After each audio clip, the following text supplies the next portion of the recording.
RF alimbyemu wali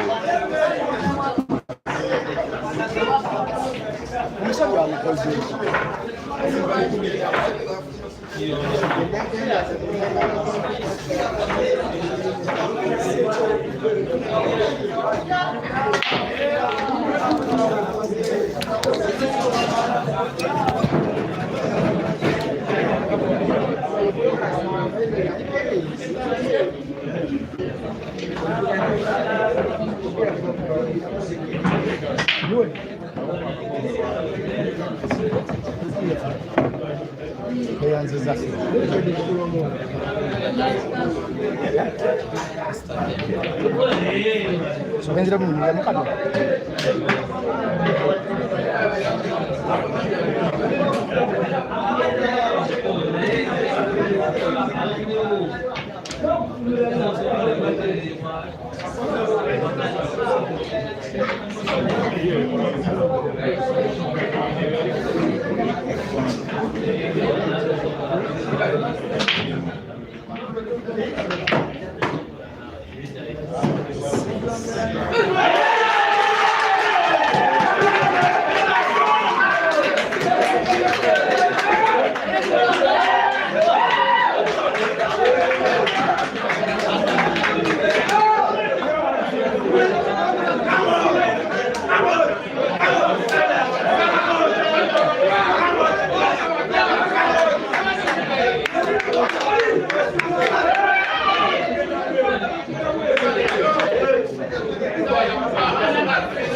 On Caesar man one by one.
Microphone check.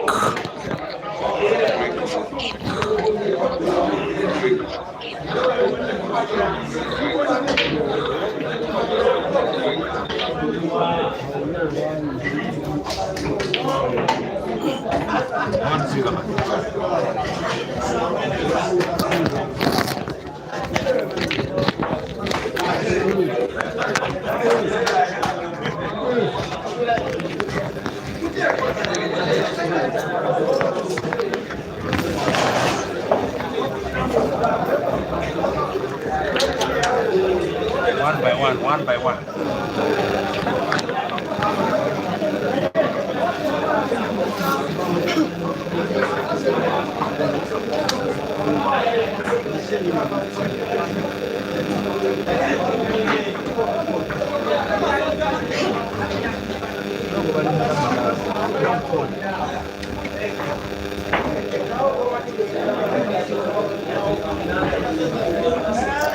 Now just about at 25 minutes past 8 p.m.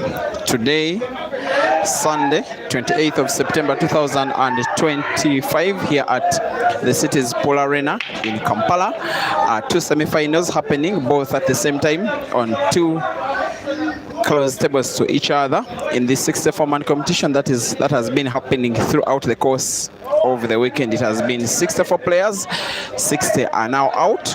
We are left with only 4 now. Break and Finish Live Facebook is having the match between Kenneth Odong and Rashid Wagaba Dog City, while Peter Chove Live YouTube does have the match between Ian and Caesar. Both matches are races to 8 for a place in the final. Both matches have started at the same time.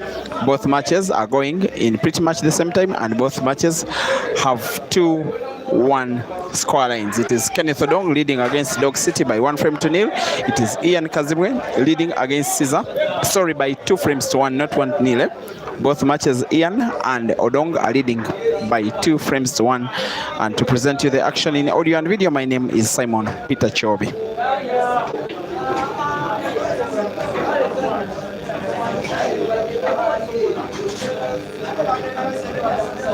Peter Chobi Live YouTube has Ian attempting to do something that he has already done twice this year. He did win one of the 7 comps he has won this year was one at the bar that is called Irish Bar in the town of Entebbe, right by the shore of Lake Victoria, right near Uganda's only international airport. To date, he defeated Caesar in a race to 9 in the final by 9 frames to 7. He also defeated Caesar the second time in there in the quarterfinals of the Albertine Pool Association 64-man competition just exactly 4 weeks ago. The last time out that these two faced off between Ian and Caesar was a final of a 48-man comp that was organized at Pool City Arcade in the suburb of Bwais. Then Caesar won in the final, racing to 7 in a decider by 7 frames to 6. Kenneth Odong and Rashid Wagaba are teammates with the Upper Volta Pool Club, or will I say have been teammates at least for this course of the last 1 year with Upper Volta Pool Club, a team for which Caesar has as well been participating. Normally, Roxbury Pool Club have been dominant in the prize buckets for most of the competition. Today, there is only 1 Roxbury player in the semi-finals, Ian Kazibwe, and 3 players from the team that is Upper Volta.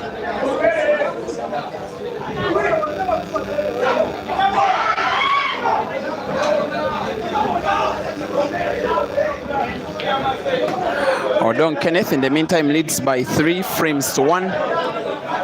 Caesar on the YouTube stream is trying to equalize both matches. By the way, are having the same exact commentary now on YouTube. Caesar will want to draw the cue ball backwards. He wants to put both reds to the same corner pocket bottom left,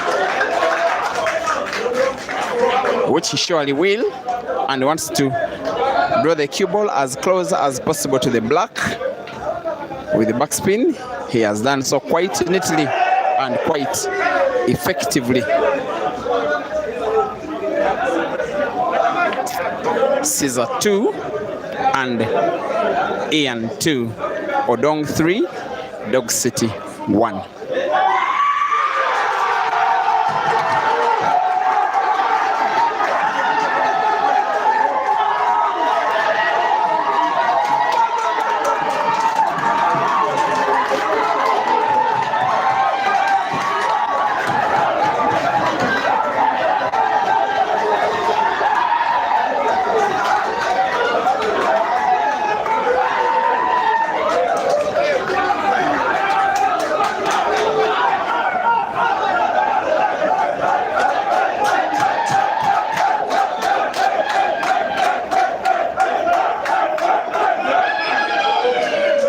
The noise you are hearing from the background is for the Premier League craze.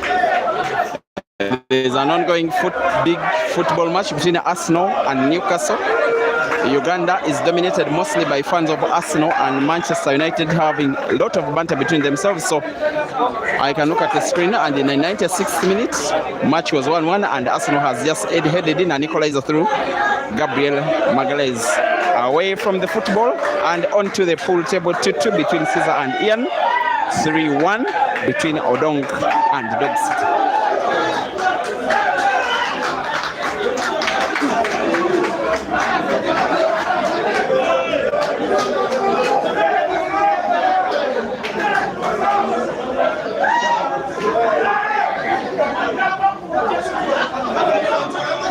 This venue is proudly run and managed by Rashid Wagaba. And yes, being a boy that I saw grow up when he played as a very young boy, a teenager with Capital Knife Pool Club. He grew up in the town of Natete where we are. He has been all around the place, playing pool in South Africa, in Morocco, in China, in Zambia, in Zimbabwe, in Kenya, in Tanzania. He has had lots of managers as well as different management teams for the fact that he now has an arena that has 4 pool tables and attracts a big crowd, where he's the most adored player in the area because one of their own is one of Uganda's best players. They come here to support him daily. It feels good that a pool player is important to himself and also to other people. He's an employer. He's not an employee. But he's given a taste of his own medicine here at his own table because Kenneth Long is still leading by 3 frames to 1 against him. Now Dog City is on the black, which if he plays and pots, perhaps the center pocket on the right, it will be him pulling 1 frame backwards. That is the shot. The bridge is kind of difficult, but he's okay. Oh no, black and white have been potted. He loses a 4th frame out of 5. Kenneth Odong 4 and Rashid Wagaba 1.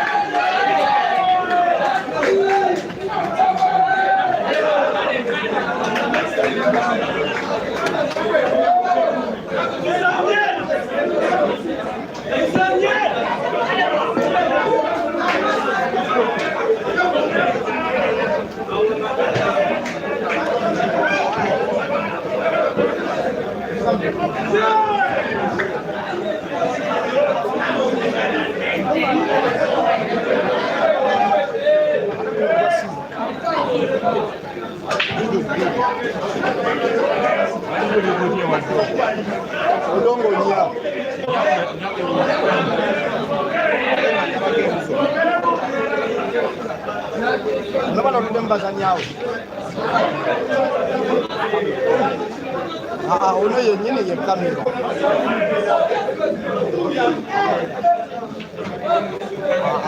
Jobe ye kamera.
Thank you for watching. Lamek Omariba from Nairobi, Kenya.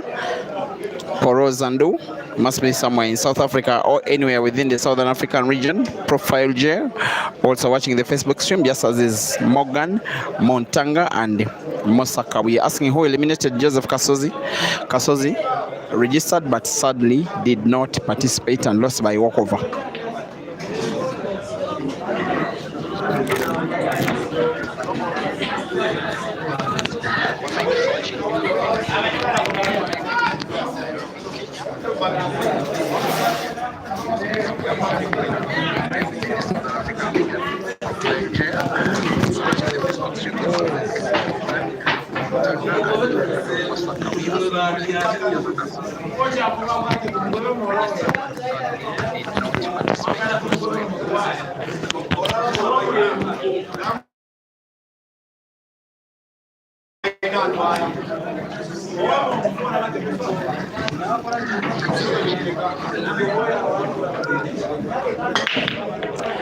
There's a return of Caesar, who was the first player to have his a member of the management team of Team the Scorpion, who is chanting him all the way. He just Stephen Austin is based in kilometers west of where we are. He came to support Caesar and has been on his back throughout the course of the competition so far.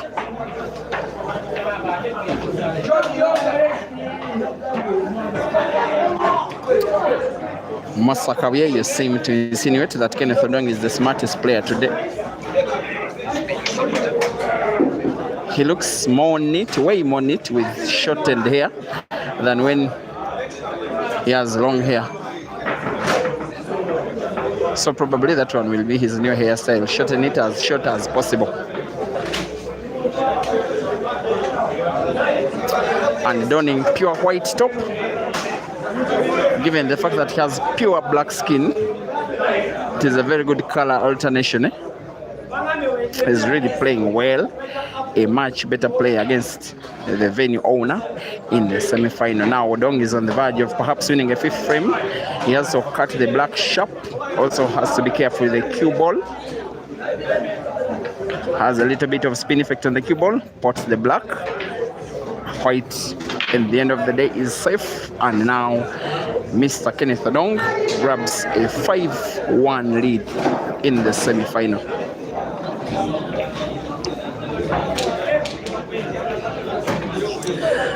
Kindly be reminded that the two semi-finals, Caesar versus Ian, live on Peter Chobe Live YouTube, Odong versus Dog City, live on Break and Finish Live Facebook, are having the same exact commentary.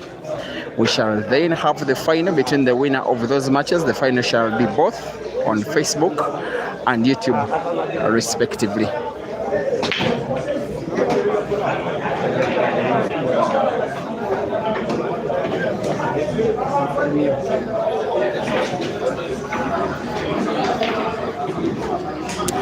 Otak Joshua, thank you for appreciating the stream and commentary, asking about where next weekend is going to be. I've not been to the place. Still on the outskirts of the city of Kampala, 16 players only, and cash prizes for the top 4. It's a one-day competition.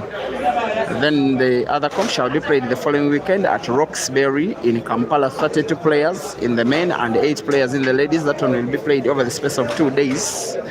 Cash prizes for the top 8. Thereafter, my expectation is that the Ugandan team, God winning, will be flying out of the country to South Africa to participate in the Ultimate Pool Championships coming up from the 13th up to the 18th of October. But on the 25th of September, perhaps it is the 27th, Ian is making a clearance for the edges. After Caesar missing the black and missing it quite big, Ian is attempting to make a clearance of 7 reds, all within one visit of the table. So far 2 are down. And every reason to believe that yes, he can. He has been the second most consistent player in terms of top performances in the country after his opponent. He has given Caesar the bloodiest nose. Maybe not. Actually, Caesar has lost. No, maybe I will say that Ibra has given Caesar the bloodiest nose, but Ian has defeated him twice. Ibra has defeated him once. It was the final. Then the other 2 times they faced off with Ibra, both ended in deciding frames of deciding sets, and Caesar winning the deciding set by a decisive frame. Ian having 3 reds on the table now. The one he's looking at, portable to the center pocket on the left. Cue ball will be natural for another red to the center pocket on the right. One of the reds shall give him a relatively harder time, the last he will play, unless his cue ball can be played in a position where white will be natural for the last one.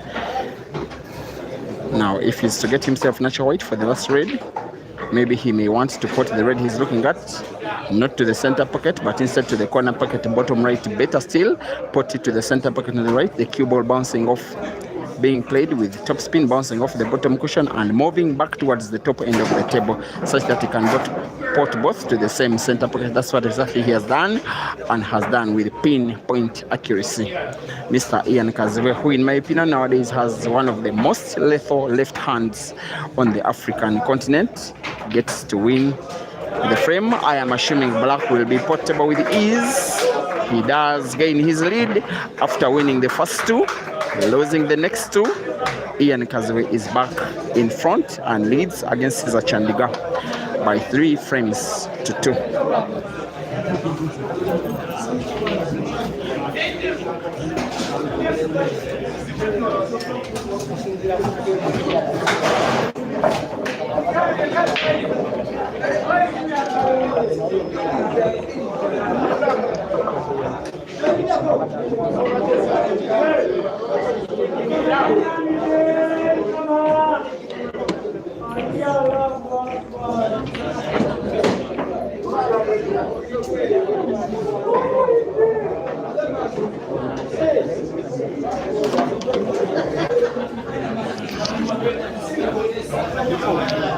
It is now 6 frames to 1, the score with which Odong is leading against Dog City.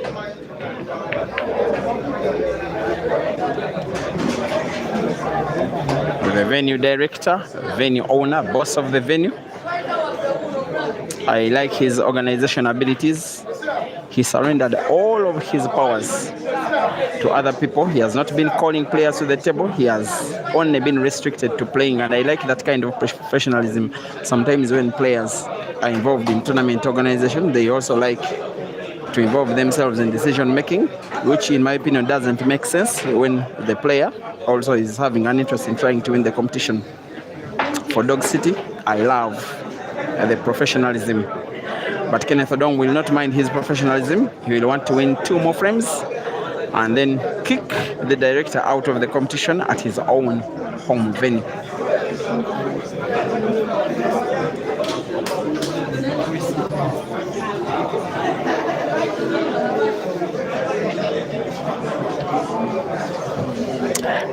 Pride Sibanda, thank you for watching. Asking about the race, it is race to 8 in both matches.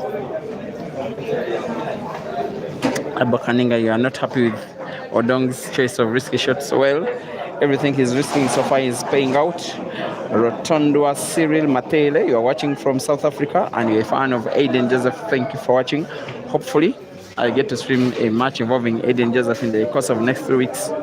I was having a little chat with the chairman of Ultimate Pool South Africa, and he was telling me that there is a likelihood that Aiden Joseph will be part of the Ultimate Pool Championships coming up in Mbombela, Mpumalanga, in your own home country of South Africa. And hopefully, of all the 4 players involved in the 2 semi-finals, 3 will be involved because they are a part of the Ugandan team that is hopefully expected to travel. That is Ian, Caesar, and Dog City. For Kenneth Odong, he came a little too short. Nevava Richard, you are saying Odong is your player, okay. And Sinywana Zwane, you are watching from South Africa. Also, thank you for watching. Lamek Omariba, you are watching all the way from Nairobi in Kenya. Thank you for watching. And Ishmael Dish, maybe the network issue is from your side. From where I'm watching, both matches on Facebook and YouTube are pretty neat and clear and flawless.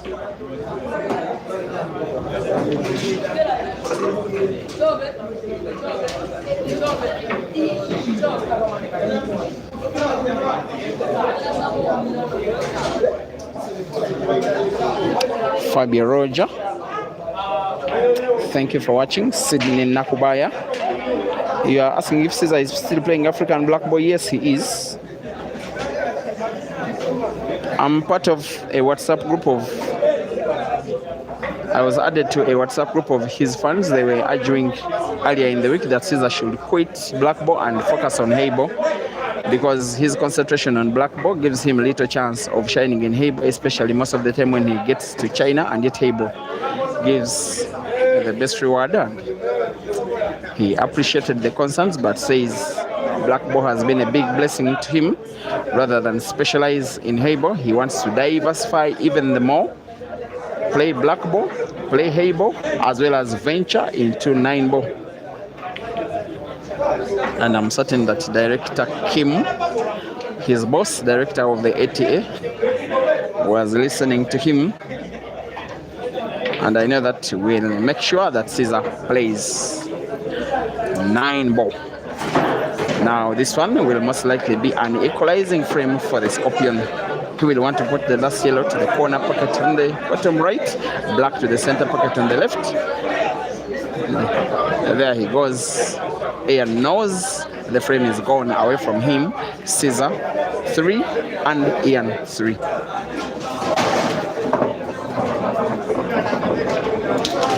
Dog City is being punished at his own table because he must now win 7 frames in a row or else wait to play losers match against the loser between Caesar and Ian, because Odong now leads by 7 frames to 1. Odong versus Ian in the final, maybe. Odong versus Caesar, maybe. Dog City versus Ian, I don't think. Dog City versus Caesar, I don't think. The most likely player to make it to the final is Kenneth Odong. I love his seriousness.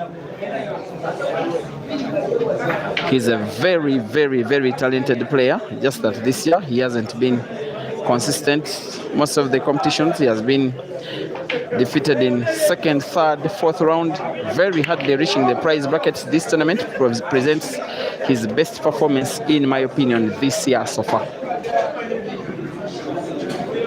Julius, Julio, thank you for watching. Payne Ezekiel in Canada, welcome to the YouTube stream. Fabio Roger, Sir Disemwanga, also thank you for watching. Lawrence Kato supporting Ian on the YouTube stream. Gilbert Owen, you think Kasozi is still chewing that 1.2 USD? But the players sometimes have that tendency when they win, when they pull up for victory, they want to relax. They don't want to play immediately after. Maybe Kasozi is still chewing his money that he won after defeating Ibrahim Kayanja. Ian will be happy with what looks like a lucky ball he has spotted on the YouTube stream.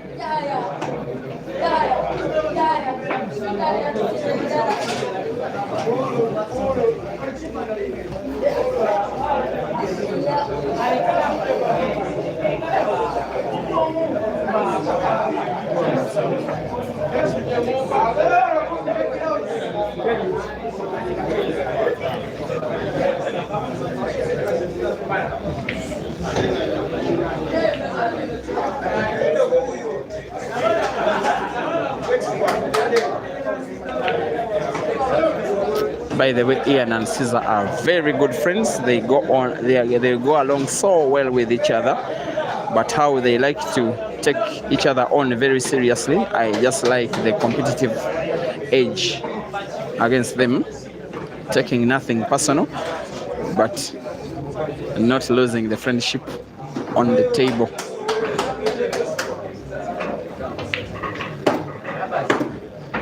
I'm not so certain that Ian wanted to put both yellow and red in the same shot.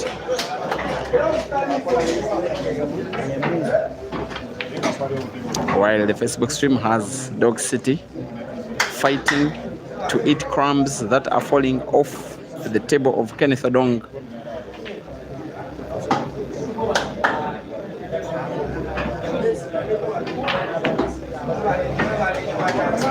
As Ian misses what is supposed to have been an easy shot, Caesar will be trying to make a clearance of a tough looking frame. There has been a frame pulled back on the Facebook stream by Dog City. It's now Odong leading by 8 frames to 2. Dog City must win 6 more frames in a row. Caesar attempting combination shot on the YouTube stream and gets the combination perfect and accurate and moves the cue ball off the right cushion with left spin on it, having accurate white for the red, which is frozen against the cushion, and puts it with power right against the rail, bouncing the cue ball off the cushion, having now an open frame of 4 reds, finishable anytime, any day. even though it is in a semi-final against Ian, in which the score is 3-3, with each player needing to win 5 more. Caesar now wanting to pot the penultimate red to the corner pocket bottom right, next one to the center pocket on the left. White ball has to be played around the yellow to pot black to the center pocket on the right, just my opinion, and plays exactly like that. The rest is a formality. Caesar 4 and Ian 3.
There is some very beautiful combination shooting by Dog City on the Facebook stream.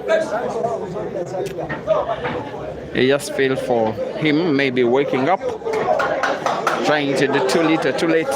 The biggest comeback that has happened in this competition so far was by Fahad Sewankambo taking Mukisa Habat out of the competition, racing to 7, coming from 6 frames to 2 down, winning the last 5 and winning the match by 7 frames to 6. Ian wants to equalize on the YouTube stream. Dog City has put one back on the Facebook stream.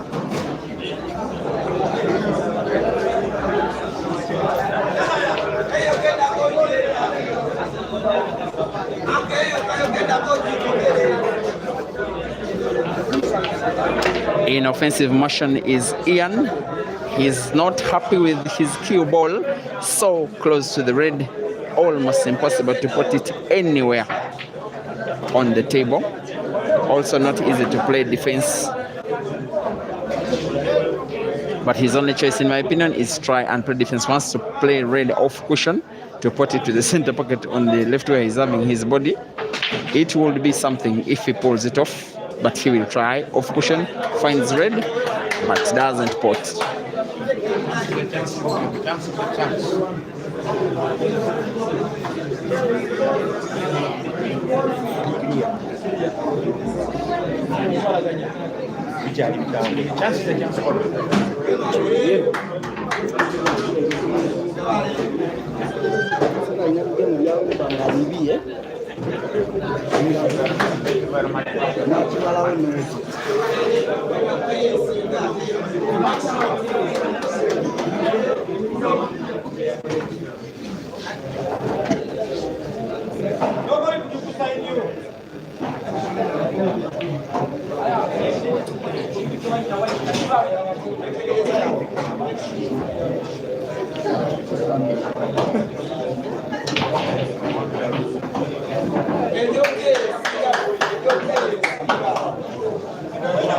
had a promise. You want me to say hi to Michelle? She's not at the venue today.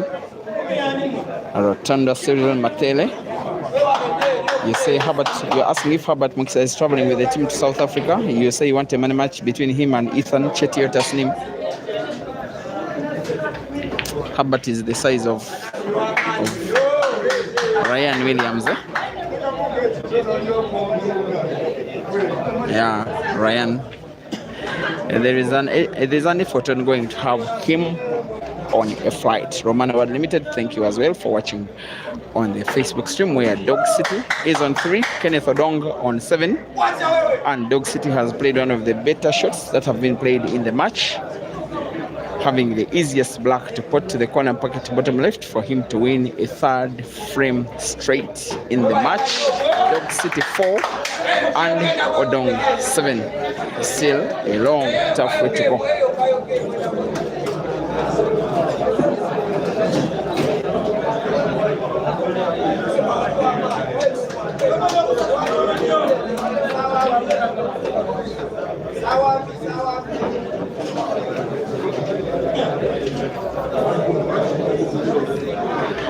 Ian has a chance to kill off the ongoing frame, try and equalize the red, which is leftwards of the 2.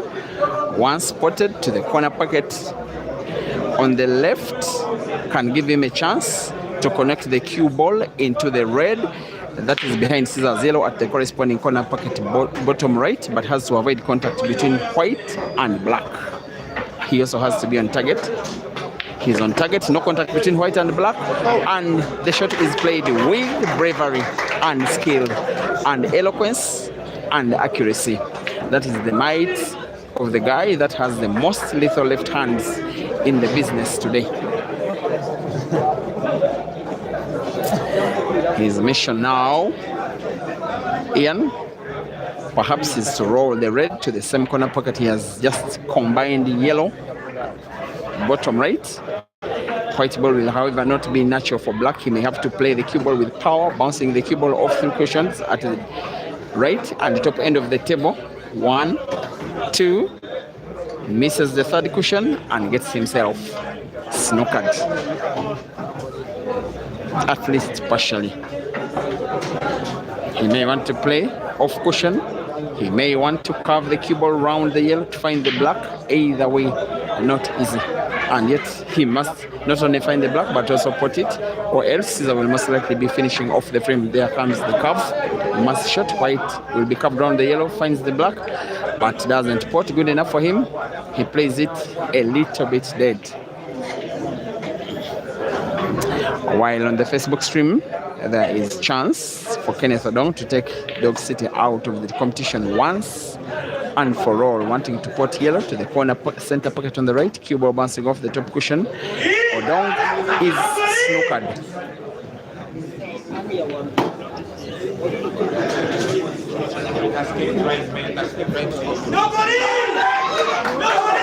And on the Facebook stream, there is a foul by Odong. There is a chance by Dog City to win a 4th straight frame at a time when he cannot afford to miss a ball, miss a frame, because any frame missed is a match lost for Dog City. Caesar 5 and Ian 3.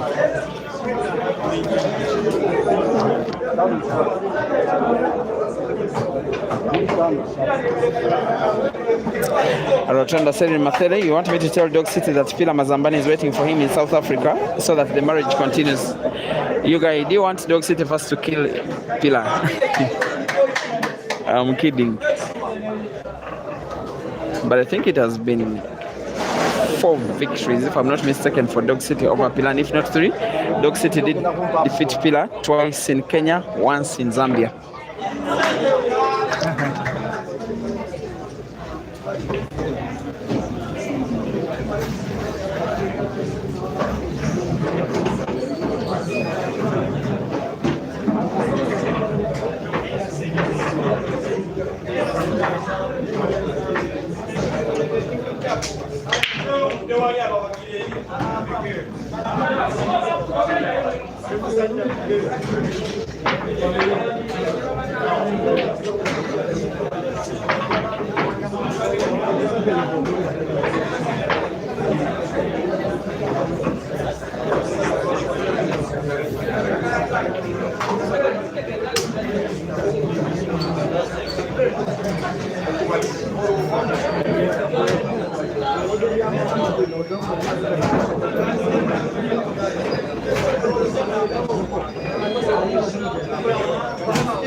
Caesar, man. That's the chance, man. Chance is a chance. Chance is a sound. We give you like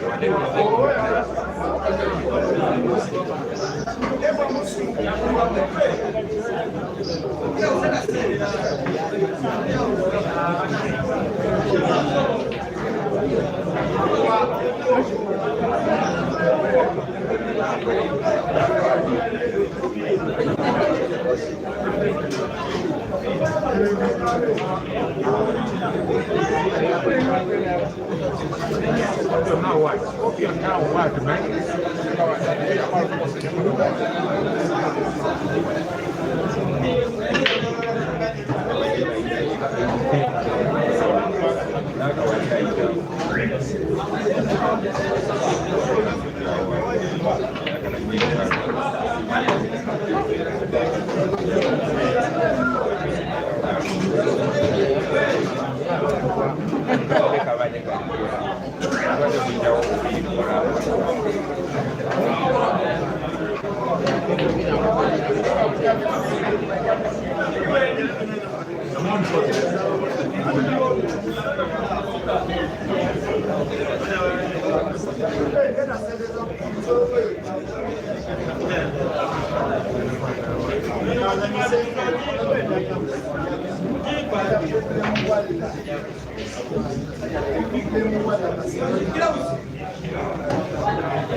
Wambale helmet hiyo, wambale helmet.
More fire.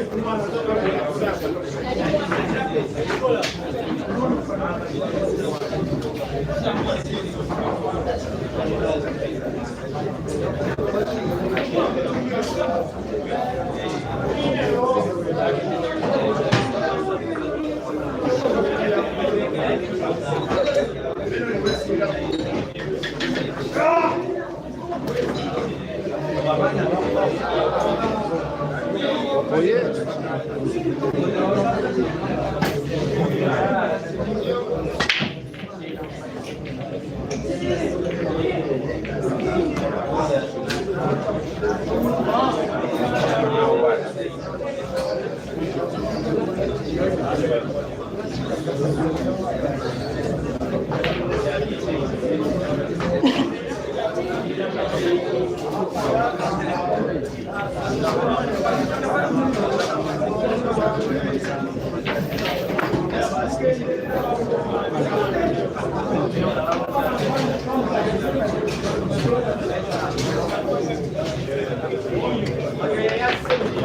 Come on, man. Come on, come on, man.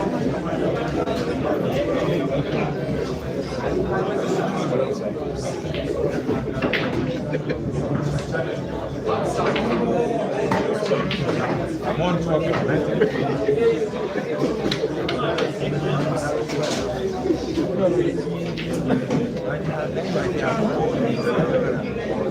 Make that Scorpion.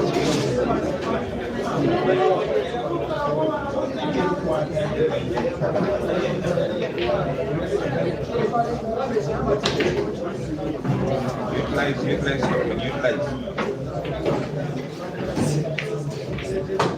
Thank you, man. Thank you.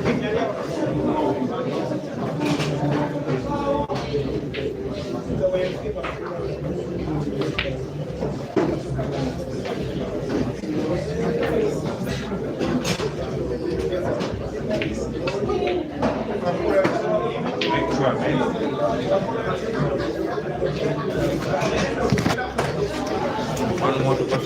Now, some of the stuff this guy does on table, sometimes I just like to let you watch it yourself.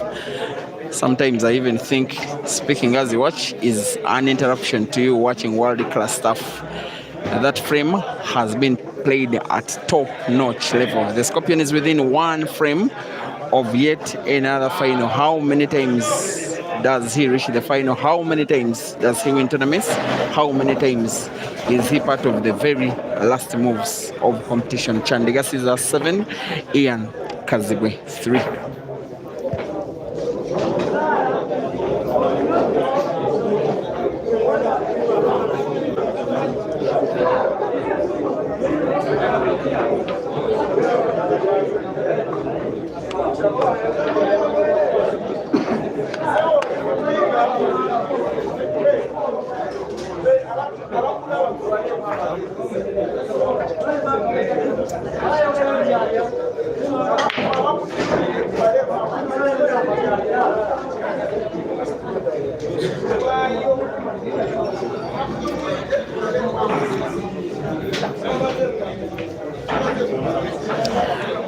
Now, this dry break from Ian can be very costly, but from an Ian perspective, at least he has not split the game wide open.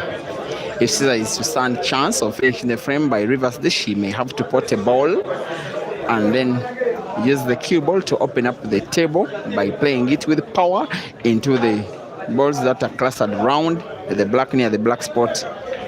He's crossed the table playing in reds. Look at his cue ball. It has a natural cut on the red. If it's supported to the center pocket on the left, if he draws it backwards, he may play the cue ball into the cluster. Not really. He will try again. I know that he will. Intention is to make a ball and open up the two dead reds that have two yellows in between them, also so close to the black. However, the red he's looking at is the only easily potable ball he has. When he plays it, the white ball will be very difficult to avoid its contact with the yellow, making the opening very difficult, if not impossible. That's why Caesar is deciding to instead play a safety shot.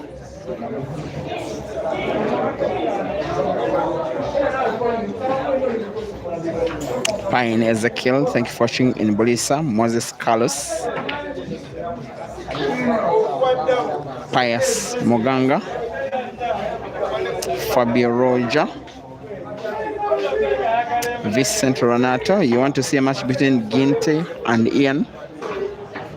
Well.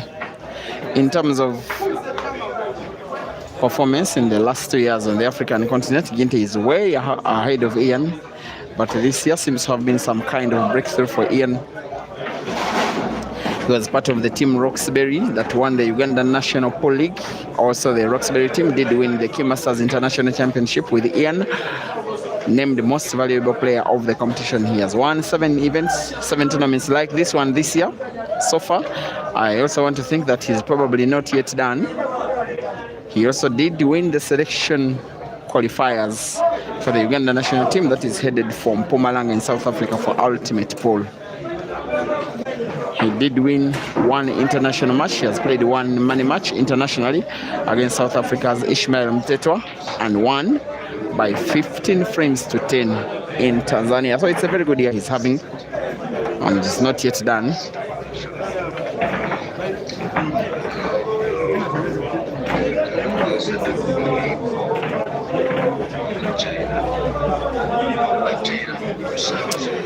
Kenneth Odong is in the final. Caesar could join him only if he can win 1 more frame, if he can prevent Ian from winning 5 in a row.